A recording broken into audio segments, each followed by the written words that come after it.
The Miele washing machine error code 55 indicates that the washing machine is overheating, which occurs when the NTC fails to regulate its temperature. This is the most common cause of the error code, and it is typically due to a faulty NTC. To fix this issue, the NTC should be replaced. Start by unplugging the washer and removing the screws that secure the lid. Remove the lid, then take out the door's wire band and door seal. Next, remove the screws that hold the door lock in place, and unthread the screws that secure the front panel before removing it. Locate the NTC, which is situated next to the heating element, and remove the wire harnesses attached to it.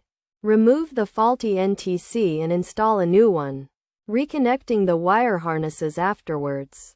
Reassemble the washer by aligning the front panel and securing it with screws. Then attach the door lock screws.